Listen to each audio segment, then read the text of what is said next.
Good morning बच्चों। आज diversity of India का जो सेक्शन था जियोग्राफिकल डाइवर्सिटी, उसमें आपका एक सेक्शन आता है ड्रेस। ड्रेस मतलब क्लॉथिंग, जिस कपड़े को हम लोग पहनते हैं। और हमारे भारतवर्ष में कितने अलग अलग स्टेट में जो ड्रेसिंग सेंस है उसके बारे में आपको बताएंगे। तो ये ड्रेस का पहनावा जो होता है वो किस बातों पर निर्भर करता है?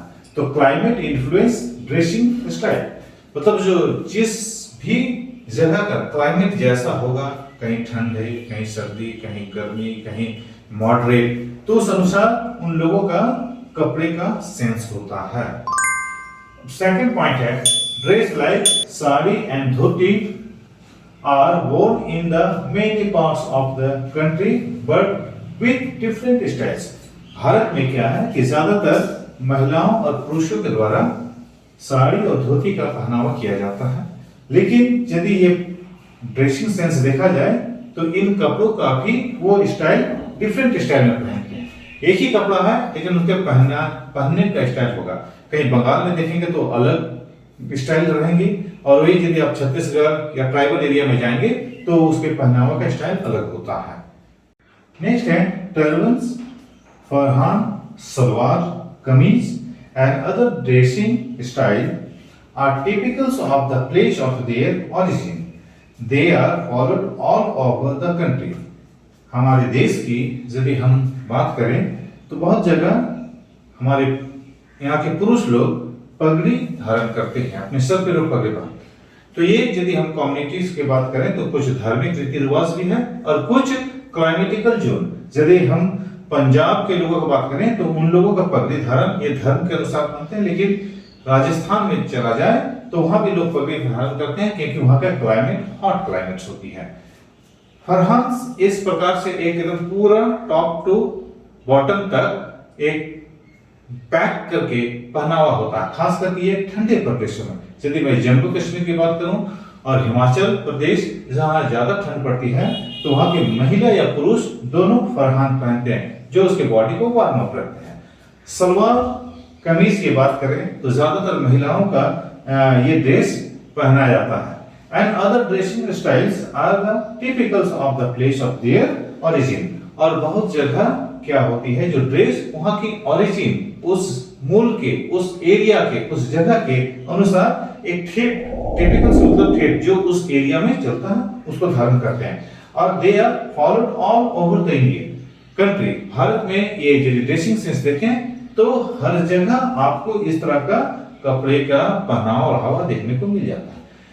तो हमारा ये कहना था कि ज्यादातर ये जो ड्रेसिंग सेंस होते हैं वो क्लाइमेट्स, कुछ रीति रिवाज और कुछ उस टिपिकल्स एरिया के वजह से पहना जाता है।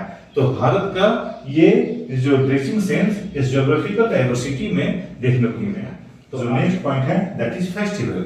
फेस्टिवल के बारे में बताएंगे आपको।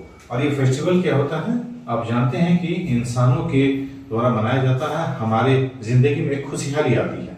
तो ये पर्व, ये त्योहार आप देखेंगे भारत में अलग अलग एरिया में, अलग अलग स्टेट में अलग तरह का पर्व होती है। कुछ पर्व ऐसे भी होते हैं जो हम लोग पूरे हिंदुस्तान में मनाते हैं, लेकिन जैसे कि वैसाखी इन पंजाब, ये वैसाखी का पर्व खास करके पंजाब रीजन में मनाया जाता है जो नए फसल के आने के उत्सव में होती है। ओणम इन केरला, साउथ इंडिया में केरला में ओणम फेस्टिवल्स को मनाते हैं। बिहू जो है वो आसाम में है। उसके बाद जैसे मकर संक्रांति, खास करके ये उत्तर प्रदेश और बिहार, मध्य प्रदेश या हिंदी भाषी क्षेत्र के एरिया में ज्यादातर मकर संक्रांति का पर्व को मनाते हैं जो कि तिल संक्रांति के नाम से भी जाना जाता है।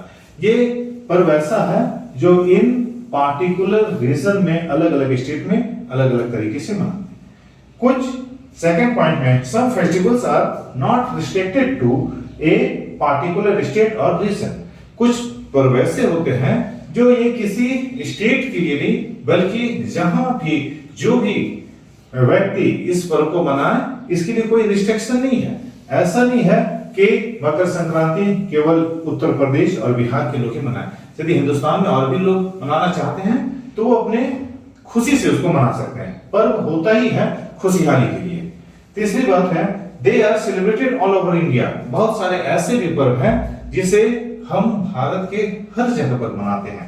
यदि मैं एक गणेश पूजा का उदाहरण दूं तो ज्यादातर वो महाराष्ट्र के मनाया जाता है, लेकिन इसकी पॉपुलैरिटी इतनी बढ़ गई है कि अब उस पूजा को आप हर जगह देख सकते हैं। तो भारत एक पर्वों का देश है। यदि यहाँ पर अलग अलग धर्म के लोग अलग अलग पर्व त्योहार मनाते हैं, पार्टिकुलर किसी जगह का पार्टिकुलर पर्व होते हैं, लेकिन देखा जाए तो हम भारतीय, हमारे लिए हर पर्व एक अपनापन और प्यार और मोहब्बत का ही एक संदेश देता है, क्योंकि धर्म इंसानों को अपना एक इंसानियत की अहमियत के बात कहती है। तो इस डाइवर्सिटी में हमने इस प्रकार का फेस्टिवल के बारे में भी जाना। यदि मैं ज्योग्राफिकल डाइवर्सिटी में पूरे इस चैप्टर का बात करूं, डाइवर्सिटी ऑफ इंडिया में ज्योग्राफिकल डाइवर्सिटी, तो अभी तक मैंने आपको जिस पॉइंट के बारे में बताया, दैट इज रीजन, कि किस तरह से हमारी एरिया अलग अलग क्षेत्रों में बटी हुई है। लैंग्वेज, भारत में भाषा बहुत सारे हैं, और रिलीजन, अलग अलग धर्म के लोग भी हैं। फूड, यदि यहाँ पर फूड पार्टिकल्स की बात करें तो जो खान पान है अलग अलग एरिया में अलग अलग लोगों का हक होता है। ड्रेसिंग सेंस, अभी हमने पिछले क्लासेस में बताया कि क्लाइमेटिकल जोन की वजह से, चाहे वो अपने सेंस की वजह से ड्रेस अलग अलग पहनते हैं, और फेस्टिवल जो हमने इसके बाद अभी आपको बताया। तो ये डाइवर्सिटी, इतने विविधता होते हुए भी भारत का एक कल्चर है कि यूनिटी इन डाइवर्सिटी। भारत इतना विविधता लेते हुए भी भारत के जितने भी निवासी हैं भारतीय, हम एकता के सूत्र में बंधे हैं। तो इसलिए कहा गया है कि भारत का एक टैग भी है कि विविधताओं में भी एक, अनेकता में एकता का संदेश हमारा देश पूरे दुनिया को देता है। तो इस चैप्टर में आपने इसके बारे में जाना। अब फिर हम लोग मिलेंगे दूसरे चैप्टर्स में, तब तक के लिए थैंक यू वेरी मच।